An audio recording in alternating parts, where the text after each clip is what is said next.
Okay. Alright, welcome back dito sa penultimate episode natin for this triple package 3-in-1 Yun. series natin. Okay. Ito na. Okay, so bago natin pag-usapan ng how the 2028 is already shaping up, I'm already hearing na allegedly yung mga pro-Bongo, pro-Sara, things are getting interesting. Not that we didn't, I always said that that's an interesting dynamic we should watch out for. But before going there, balikan natin itong impeachment ni Sara Duterte. Ako kasi, if you go to the articles one by one, especially article, there are at least 2 articles na alanganin si Sara, you really would understand why Sara A would need a battalion of lawyers from Attorney Fortunes, and number 2, why she wouldn't want even a trial at all. I mean, let's just go through it. Article 1, contracting an assassin and plotting to murder the president. I think that's pretty, I mean, what else? Yung pa lang sa, just on that first article, wala na yan. She's dead in the water right there. That one is, what other evidence do you need? She live streamed herself in front of thousands of people saying she contracted an assassin. Talagang it doesn't get worse than that. Pero ano daw, conditional. If only you kill me, I'll kill you. Regardless No, I'm kidding. But see, di ba? Kita mo yun ang isa. First lady din not only the first lady in the House of Representatives. Oh. So I think that's already a gift already. Nasa gift A gift na yan. But The gift that keeps on giving. I think this one will resonate very well with people. Ito, number 2, article 2. Graft and corruption in her misuse and malversation of confidential funds appropriate to the OVP and DepEd. Ito yung pare Miggy Mango.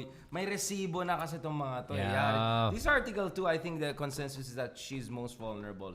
This is one of the most sticky one for her. This one is a really big problem kasi with this one, ang mangyayari dito is kailangan buksan ngayon yung kanyang bank records. Yeah. That's one, no, right? That will be later on. Oh, that's later on. Later Sige. pa, Pero for this one, the other number 4, article 4 yan. Okay, but the article 2, the other problem is, dito mo makikita lahat ng mga ebidensya na nagpapakita talaga na talagang nilustay niya yung pera na galing sa kaban ng bayan. It is going to be damning, this evidence. Hindi, kahit nakapikit ang mata mo, hindi mo made-deny na may ginawa siyang kalokohan sa funds ng DepEd as sa funds ng Vice President. Absolutely. Number 3, bribery and other acts of graft and corruption in violation of RA 3019. I think well, that one, I mean, inamin ng DepEd secretary, yung isa mga DepEd members, that they were given that 50,000 envelopes. Parang USEC na yan? USEC ata yun. They were given 50,000 pesos per month envelopes, cash. Yeah. Okay? For a 6-month period, tuloy-tuloy. Resibo din yata yan. That's just one of the many na ginagawa niyang kalokohan. Kaya when she talks about corruption, bribery, all of that, is she talking about herself? Kasi nakakatawa yung pagka-gaslight ng mga Duterte. How they talk about these things like as if naman sila malinis. Sila nga yung pinakamalalang source ng corruption din sa They invented confidential fund. Exactly. They created this monster called the confidential funds. Yeah, Davao is already a big one. Yun pa, I don't know if it's gonna be taken up, the one in Davao, the confidential fund issue. I think this is while she's the vice president, but number 5 will be interesting kasi papunta tayo dyan. Number 4, ito yung... Number 3. We're number 3 already. Pero number 4 is... Ito yung money trail, bank accounts, amassing unexplained wealth and failing to disclose all their properties, interest in properties in their statement of assets and net worth. So, dito, let's say, lang may 2 billion pumasok. How do you explain that? What's their business? How did they justify 2 billion dun sa sahod nilang gobyerno? Well, to begin with, what's interesting with that is, pinakita na nga ni Sunny Trillanes yung money trail coming from Sammy Uy? Yung isang alleged drug lord. Tapos, nakikita mo dito, the deposits that were coming in, like in the hundreds of millions. Okay? Think about that. Yeah. They are a government official and they're getting hundreds of millions deposits. Now, for the Duterte supporters na nagbubulag-bulagan pa o nagtatanga-tanga na tingin nyo, peke yan, yung account nila sa BPI proven to exist. They didn't even deny it. Vera Files, di ba? Made the deposit. Yes, lumabas recently. Yung pangalan. Lumabas ulit. And not just that, the fact na si Digong mismo ayaw magpakita ng kanyang salin. Ginamit pa niya ang resources ng gobyerno, the executive department, to protect him para hindi ipakita yung salin niya. At nung hinamon siya ni Trillanes in the Quadcom, anong ginawa ni Duterte? Sampalin daw ni Trillanes, and Trillanes called the bluff, napikon si Digong. That's a sign of somebody who's really guilty. I'm sorry, you can paint it any other way you want. The fact is, I'm sure alam din ng mga supporters ni Duterte na corrupt talaga itong mga Duterte, and their money is blood money. That's the problem. It could be coming from pogos, from China, from drugs. Ang daming Triad. pwedeng pinanggagalingan yan. Kaya wag nilang sasabihin Kaya na, nag-Hong Kong daw yung... kaya inosente itong mga Duterte. I'm excited to see that part. Number 5 is even more interesting in a sense that mas madugo to in a very tragic way. High crime of murder and conspiracy to commit murder. But some were saying, pwede idikit yan even dun sa EJK record ni Sara as a mayor of Davao. You can actually push it all the way around.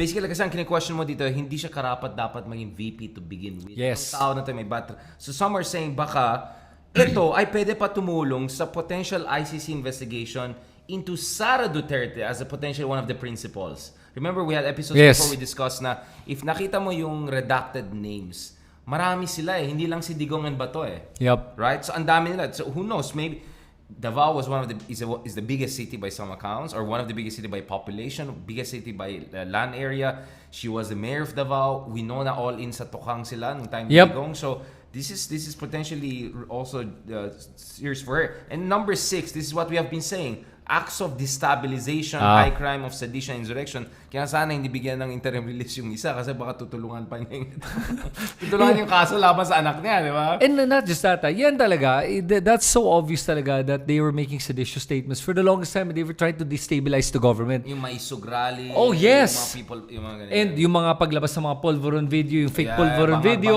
bangag, yung pagtawag ng bangag, all of those are seditious in a way. And ang bait... Sa totoo lang, tataka ako sa administration na to that they let this go by this far. This impeachment is going to show the reality of the situation. It's going to show facts, evidence. Okay? May pruweba tong mga to. At yun ang kinatatakutan talaga ni Sara. Ano pa yung isa dito? Article ano? Well, 7 naman is just the totality. Basically, hindi siya karapat dapat maging vice president considering everything. So, charot lang nila just to be number 7. All I'm saying is that nakakatakot to kung ikaw yung defense team ni Sara. Yes. Good luck na lang. Yeah, I think ang defense team, ang tactic nila ngayon ay gagawin nila, dalawa lang yan eh. Sisirain nila yung kredibilidad ng ebidensya. Hindi nila i-deny yung ebidensya, nor are they going to try to answer the evidence. Attack the source. Yeah. Yes, attack the source, attack the reliability of the source. Kasi they cannot attack the actual evidence presented. So they'll just... Or sasabihin nila, destroy. kami million lang ninakaw, kayo billion. Yung mga ganun. Sure, the what-ism, sila din, di ba? Whatism, Pwedeng ganun din yon. The other tactic they're going to be doing is work on a technicality. Yeah. Gagawin ng defense team is a technicality dahil dito na hindi, tama naman yung ginawang trabaho. They're not gonna say na walang nangyaring kalokohan. They're just going to say na technically hindi tama yung pagkuha ng paggawa ng hearing kasi dapat sa COA muna dumaan. They're gonna try to do all of that. So there are also technicality raised about yung certification sa 1-year rule, doon sa ni-rush daw yung sa hearing, may mga ganun. So I think we can see that. So basically, and issues about constitutional infirmities, yung term na ginamit ng Duterte camp. But I want to go really to this issue, which is the way this is gonna go is this is gonna be a narrative war. So there's a legal, and then there's a narrative communications and politics war. And this is where I think talaga kailangan mag-step up yung prosecution team kasi I don't know kung napansin mo, yung dun sa 16 lawyers ni Fortune, hindi ko na pag-usapan yung 18 senators. But just on the 16, let's just first the first battalion, right? Okay. As early as now, remember yung ginawa nila kay Kitty Duterte? Biglang lahat ng mga pa-cute pictures ni Kitty, parang ginagawa nila ng bagong kulto si Kitty. Like, celebritize siya. Yes. They're doing that to the 2 of the younger lawyers ng Fortune firm who will be behind Sara's defense. So they're building celebrities out of them. Interesting. So that means ang laki ng challenge ng kabila because to be honest, when they announced the spokesman for their ganun, matalino naman mukhang yung mamang yan. But what I'm saying is that yung kabila ready na sila sa face value, ready na sila, you know what I'm saying? And the troll farms are already building up these people. I mean, even si Kaufman nga, binibuild up siya some sort of the Harry Roque of ICC, yung mga ganun, diba? So, what I'm saying is that this is what you're up against. It's not just yung high caliber legal debates and evidence, bardagulan ang mangyari dito, pare. So, with regards to that, I agree with you na tama talaga na narratives are going to play a big part. Perception is going to play a big part. That's why pag makita mo, as early as now, yung Senate natin may spokesperson na. Congress has a spokesperson. Every person has a spokesperson now. The spokesperson has a spokesperson. Yeah, ganun na kalala kasi. And then, ang dami ng mga press con, ang dami mga interviews. Everyone has something going on where they're trying to shift the narrative or trying to command the narrative. Kasi tama ka doon that perception is going to be more important than the actual evidence. Yeah. So, Sadly. So that's why for Congress, ang kailangan nila gawin when it comes to the impeachment is the prosecution has to do their job and they have to have a good PR team to be able to disseminate and amplify the evidence and make that the leading narrative. Kung hindi nila yun magawa, even the evidence can be squashed to make it look like it's a political persecution. It's not really... Or vengeance on the part of the Lima. Yun ang Oh, sasabihin sure. nila. Yeah, they'll play that part. Oh, sure. They're gonna play that, especially with the Lima being part of the prosecution. Exactly. But having said that naman, ang nagusto ko sa ating prosecution team, kumpara sa defense team, is the prosecution. These are, the Lima's doing her homework. She's really prepared. 100%. All of them are She's preparing. doing the orientation for Congress. Yeah. Inupuan niya with all the young congressmen. Oh. Ganyan yung level ng conscientiousness. Yes, kasi she Doesn't mess understands. around. And you remember, so this is somebody who went to jail for 7 years. So talagang she has something that she has a chip on her shoulder right now. Well, and she has a strong chin. I mean, she could take a Oh lot of yes. punches too. That's what Oh I'm yes, saying. she can. Yeah. Oh. So basically, we're laying out the stake there. Now this is gonna be basically gera to, di ba? Ganun naman sa gera battle of narratives. Who's up, who's down, Yes. ganun. So we are in the middle of information warfare. Now, obviously, as early as right now, some people are smelling blood already. Or at the very least, A bloodbath. names are coming up, right? I half jokingly said, why not Torre be part of the equation? If he keeps the momentum, Right. on, I think Senate with VP maybe, or even, right? Whatever.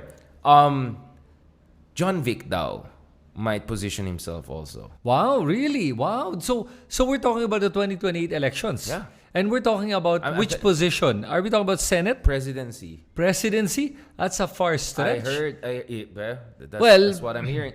That the Romualdez brothers are saying, we're taking all the punches, we're here for you. I think maybe Boying will be the next ombudsman. I won't be surprised, You get what I'm saying? So there's also that. So what I'm saying is that people are already positioning, which only means that they no longer see Sara as the unbeatable, inevitable candidate. So much so that allegedly even Bongo-aligned vloggers are pushing for Bongo na to be the standard bearer in 2028. Because, again, if you go to this article, any trial will be numbers game, politically damaging. I don't care if the senators are foolish enough to stand up for her. Remember, the last time those 11 senators who stood up for ERAP, some of them never came back again. Oh yes, you're right. Their career was over. Yes, you're so right. What I'm saying is that I no longer care about the conviction acquittal part. If it's what I care about is this going to be robust enough to create the result that it should create, given the brazenness of the alleged abuses.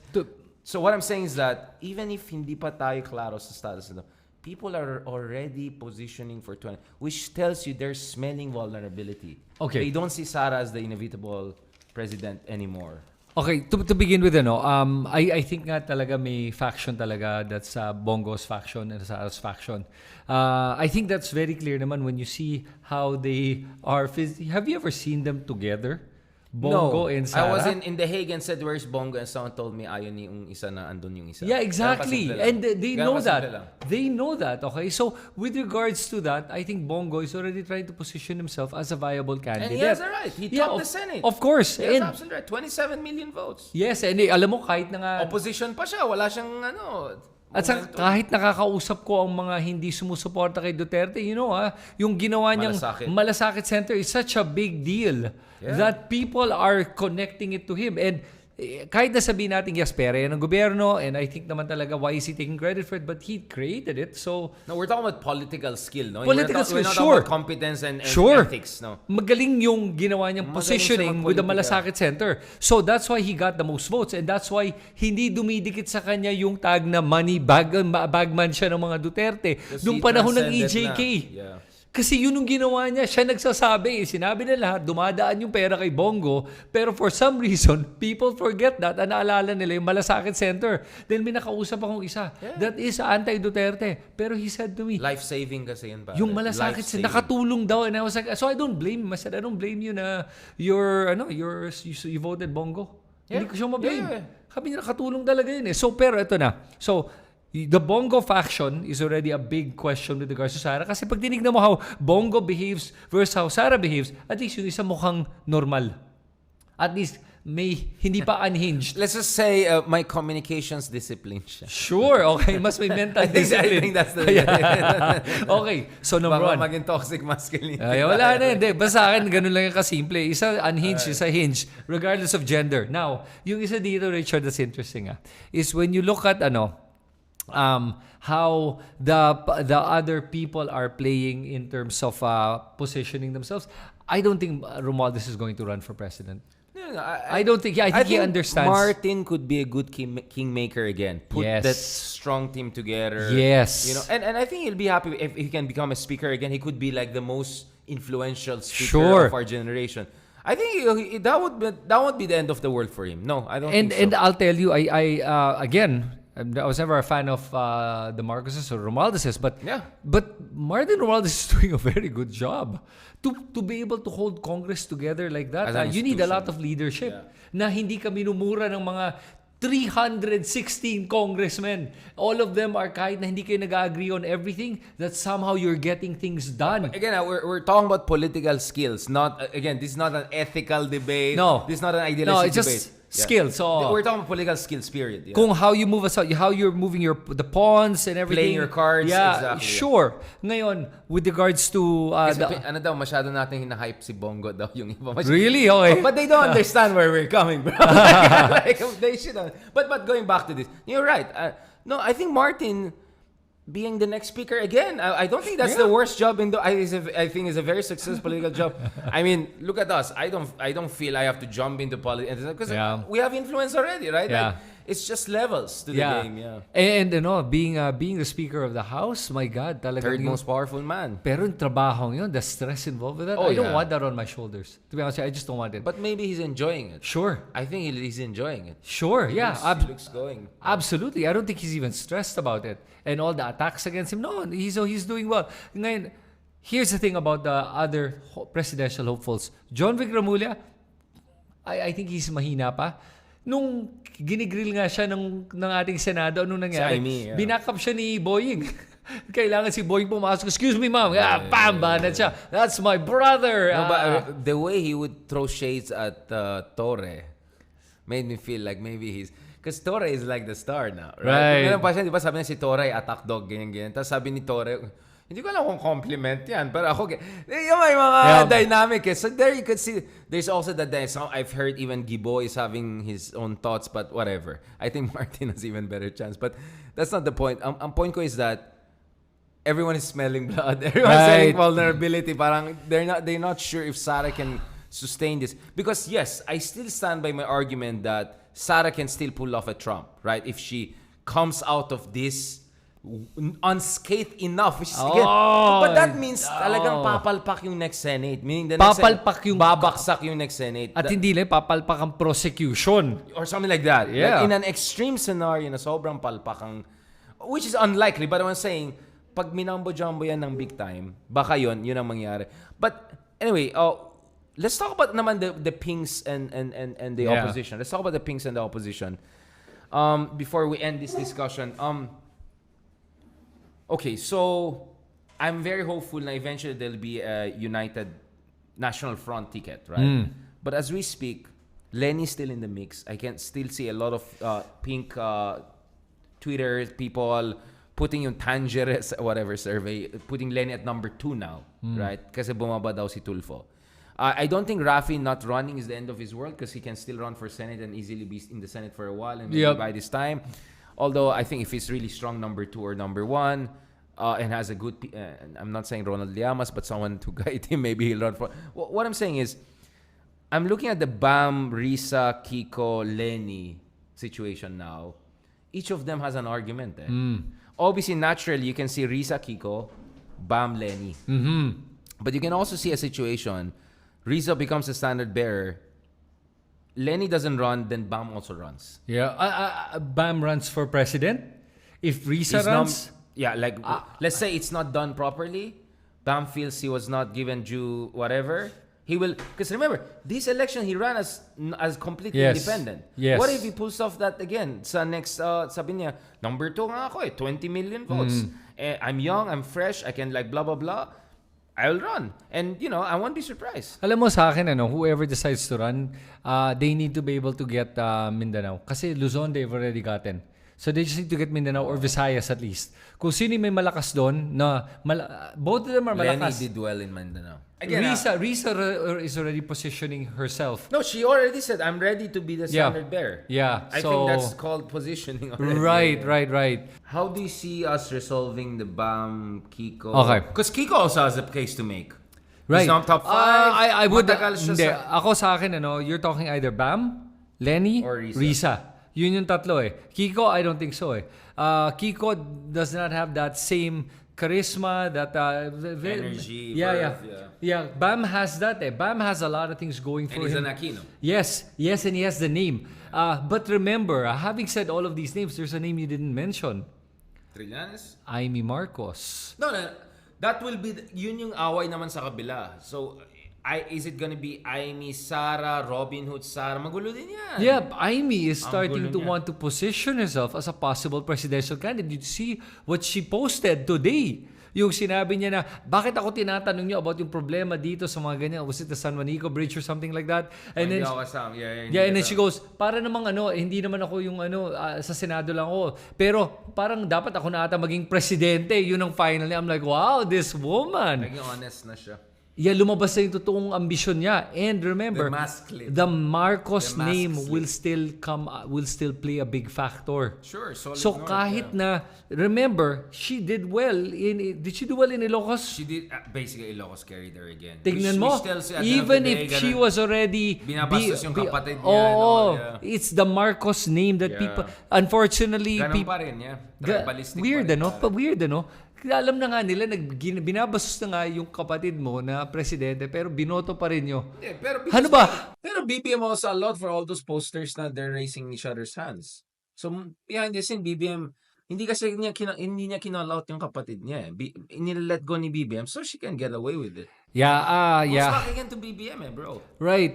So right now, what do you think is gonna happen when it comes to, is BBM gonna endorse a candidate for president in this case, or tingin mo he'll just back off and let... I see I see a kind of an Aquino, Grace Poe, Mar Rojas situation here potentially. Wow. Like John Vic could become the Mar Rojas, yung the ILG. So for VP you're saying? No, for president. John, okay, I still don't see it, pero okay. My point is, if you're Marcos, maybe he'll have an official candidate, but he will also have a tactical candidate behind the scenes. The same way na Arroyo had Gibo and then Villar. Right. The same way na Aquino had Moros, but actually was Grace Poe. You get what I'm saying, di ba? So this is where I agree with what Ronald Llama said in our discussion one time. Sabi niya, kaya maganda talaga magkaroon ng primaries ang opposition. The primaries will dictate. We don't have political parties. I understand. Putting the primaries together, the process could become so divisive that someone like Bam or answer that I'll just run on my own. You know, worry ko. Okay. The devil is in the details. I understand. Completely agree. I'm also for primaries. But what I'm saying is, if pag tinignan nila yung end goal, if they look at the end goal na para manalo, whoever it is, if they can respect... Oh yeah, I'm happy Bam wins, I'm happy Lenny wins, sure. I'm happy Rizzo wins. We have to be clear about that. Yeah, if the three of them agree na I'm happy any one of us wins, na susuportahan natin, the primary idea will work. Even though we don't have like that strong political party that can put it together. Yet. But it can be done. I understand logistically it could be a nightmare, but it can be done. Kasi sa primaries, ang maganda doon is maso-solidify mo yung block nyo. So let's say for example, bumoto na ang partido o whoever that is, the party mates here, tapos sinabi, ito na, makikita mo doon na, solid yung support behind that person. So you're going to be able to mobilize the 16 or 20 million, whatever that may be, now to be able to magnify beyond that. So may base ka na, a strong base to work with. Yun yung meron kasi ng mga Duterte right now, is that strong base. Na kahit hindi malaki, meron. And you can catapult and jump off from that, which is what happened to Marcoleta, which is what happened to the other Duterte candidates. Is even though... And meron na silang next generation, Jimmy Bondoc, the rest. But I want to go back to this again. Again, this is from my own experience. Obviously, the American system, Democrats, Kamala saying horrible things about Biden. But once there's a nominee, they all unify and then move on. Wala nang bitterness. Sometimes my worry in the Philippines is that we don't have that ability. Let's say there's a primary. Magkaharapan si Risa, Lenny, bam. And then they call each other out. Oh, ikaw, wala kang ganyan. My fear, bro, is we don't have that ability to Carino brutal each other and then come together and move forward. And the reason I'm telling you this is because I kept on saying, bakit hindi tayo kagaya ng pink movement wave sa Latin America, which is yung mga lefties, malakas, Colombia, Chile, and then they become parang meron silang coalition, yung national, they beat Bolsonaro with Lula, so on and so on. And then someone told me, someone very insider, super insider, right after election invited me, sabi niya, alam mo, Richard, sobrang agree ako sa'yo. Kuha mo, nagkamali kami, late kami, nag-start, blah, blah, blah. Basically, everything you said is right. Okay. There's only one problem I have with your approach to this. Hindi ganyan ang ugali ng Pinoy. Pag once pinaya mo isang tao, or seemingly, parang binasag mo siya, it creates some deep fissures and all. I mean, that's the reason why, many people have issues even meeting me because they got hurt about one tweet I did 2 years ago or whatever. But I was doing it for the interest of the country, right? So I felt kulang tayo ng political maturity and siguro yung Asian face thing means at the end of the day, I think it would be a behind-the-scenes negotiation among the elders. And your best hope really is, kaysa in a primary, they attack each other's record and all, they will resolve it behind-the-scenes negotiations and hopefully hindi yung last day parang nangyari kay Lenin in 2022. Sana 10 months earlier, by 2027, meron na tayong standard bearer. And the whole idea is, if it's Lenny, then you reactivate the whole machine. You bring Risa's policies, integrate them like Biden and Bernie. Yep. Now, but if it's Risa and not Lenny, the Lenny people have to go behind Risa because they have not done that yet, bro. You know how much attack we get for mentioning Risa, kami ni Trillanes, Ronald. We're called as parang Karen daw kami. Really? Oh, parang ni-railroad daw namin yan. I got backlash when I said Riza, yung Riza na, or baka it's time for Riza. So parang feeling nila we're depriving Lenny from a chance for a second shot. Ganon yun. Then they're the very... There are some people there, bro. Okay, so... Entitled. Not just that. They become the very problem that they're talking about when it comes to the fanaticism. It's not about the personality. It is about first the country. Tapos titignan mo kung sino yung pinaka-viable. Kung kapasidad at abilidad, parehong meron Pero to si Riza has been fighting the good fight. Nakikita mo na siya in action. For the last 6 years, you've seen beyond 6 years. She won in 2016. She won in 2022. During Duterte's time, she overs 100% success rate. Bam, Kiko, Chile, lahat pumasok. I don't know why people keep on saying she's not viable. And not just that, I don't understand. Humarap siya sa Senate on her own. Exactly. The lone opposition. Humarap against... Pero isipin mo against Duterte. Humarap siya kay Sara Duterte and stared them down. Faced them down. Without flinching. Okay? Kaya nga, it's hypocritical, bro. You know why? They keep on saying, pero yung surveys, ang baba ni Risa. Hindi ba kayo din nagsabi na walang kwenta yung surveys? And then nung nanalo si Bam ng taas and Kiko, sinabi, wag kayo makinig sa surveys. And then now, they use surveys, including dodgy surveys, to shoot down Riza's chances. Well, again, people use selective arguments. If it works for you, you'll use it. If it doesn't work for you, you'll not use the argument. Ayoko yung ganun, bro. Pero sa akin, again, it's still early on. We don't know what's going to happen. Let's see how it turns out. But let the internal polling do their job as well. Not what you see outside, but what the internal polling is. But regardless, I'll tell you what I think will happen. No matter who the opposition fields, I think the BBM administration machinery will back up. We'll have to quietly back up. Kasi survival to Yes. Yari lahat. Kasi alam nila na pag ito yung isang manalo, good luck talaga. Good luck talaga. Kasi let's call a spade a spade. The Duterte camp is vindictive. They are vengeful and they have the capability to kill. Okay? Kaya nila yon, and they will do whatever they can. And even ang mga supporters ni Duterte are saying na nga na pag manalo mga Duterte, humanda kayong lahat. Parang sila mismo, they're calling for blood. Do they hear themselves and how insane they sound? May listahan na daw. Kaya nga I don't know your ranking or our ranking. I'm sure you're higher than mine. But at least we know about the top 4. I heard who are exactly top 4. In fact, si Sarah parang nag-blurt out niya at some point. But anyway, I think we have covered enough before we say something more. All I'm saying is that better go too early than too late. Yeah. And for what it's worth, at least we're thinking out loud about what could be the process to consolidate a national front Team Pinas for 2028. Thank you very much, guys. Salamat.